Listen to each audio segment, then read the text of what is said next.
वंदे वंदे वंदे।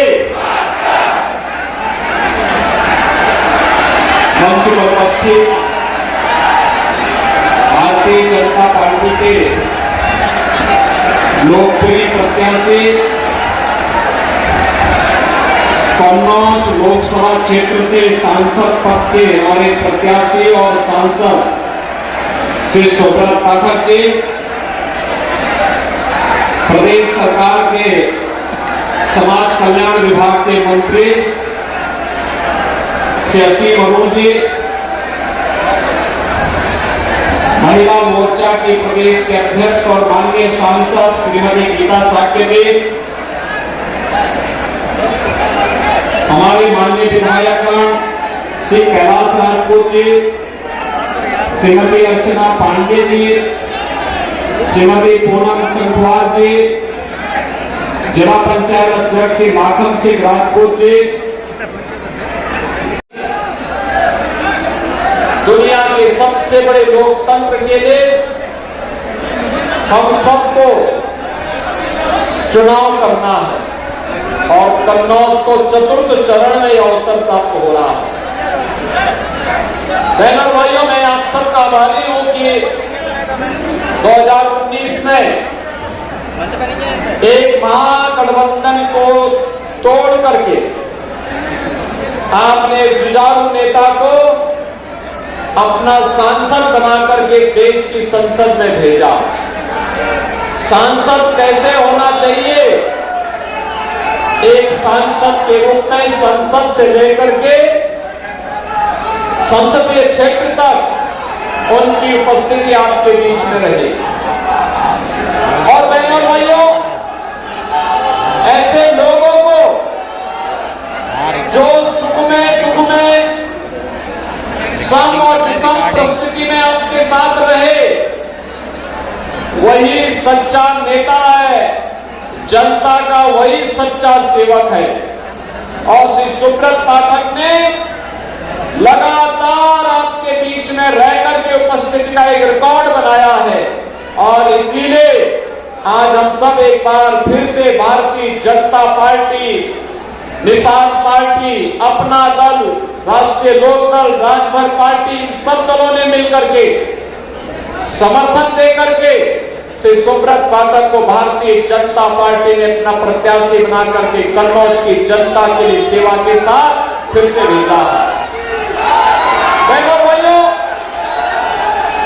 EVM आने के पहले मैं फर्रुखाबाद में था, उससे पहले मैं महाकाल की धरती में था, मध्य प्रदेश से चुनाव प्रचार करके आया।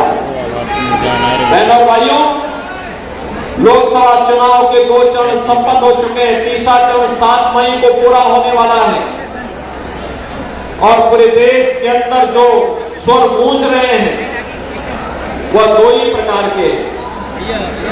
जहां भी मैं गया, वेस्ट बंगाल में गया, महाराष्ट्र में गया, जम्मू कश्मीर में गया, उत्तराखंड में गया, राजस्थान में गया, बिहार में गया, मध्य प्रदेश में, छत्तीसगढ़ में, सब जगह एक स्वर गूंज रहा है और वह स्वर है कि फिर एक बार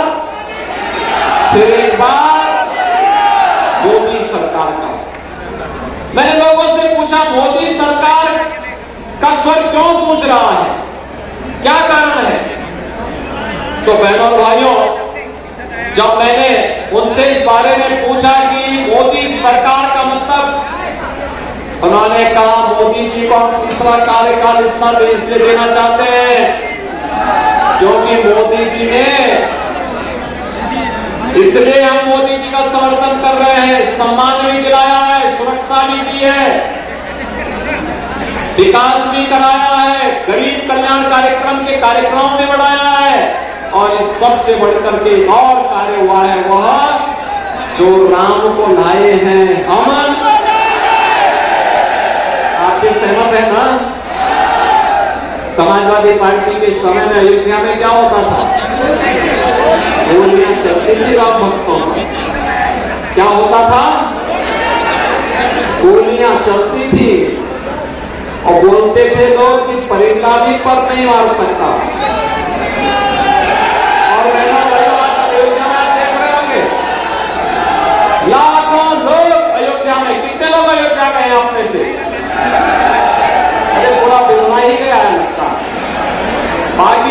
जाएंगे, मैं सुब्रत जी से कहूंगा और गीता साके जी से कहूंगा। बहनों और भाइयों, लोकसभा चुनाव के 2 चरण संपन्न हो चुके हैं। तीसरा चरण 7 मई को पूरा होने वाला है और पूरे देश के अंदर जो स्वर गूंज रहे हैं वह 2 ही प्रकार के हैं। जहां भी मैं गया, वेस्ट बंगाल में गया, महाराष्ट्र में गया, जम्मू कश्मीर में गया, उत्तराखंड में गया, राजस्थान में गया, बिहार में गया, मध्य प्रदेश में, छत्तीसगढ़ में, सब जगह एक ही स्वर गूंज रहा है और वह स्वर है कि फिर एक बार मोदी सरकार का। मैंने लोगों से पूछा, मोदी सरकार का स्वर क्यों गूंज रहा है, क्या कारण है? तो बहनों और भाइयों, जब मैंने उनसे इस बारे में पूछा कि मोदी सरकार का मतलब, उन्होंने कहा मोदी जी को हम तीसरा कार्यकाल इसलिए देना चाहते हैं क्योंकि मोदी जी ने, इसलिए हम मोदी जी का समर्थन कर रहे हैं। सम्मान भी दिलाया है, सुरक्षा भी दी है, विकास भी कराया है, गरीब कल्याण कार्यक्रम के कार्यक्रमों भी बढ़ाया है और इस सब से बढ़कर के एक और कार्य हुआ है, वह जो राम को लाए हैं हम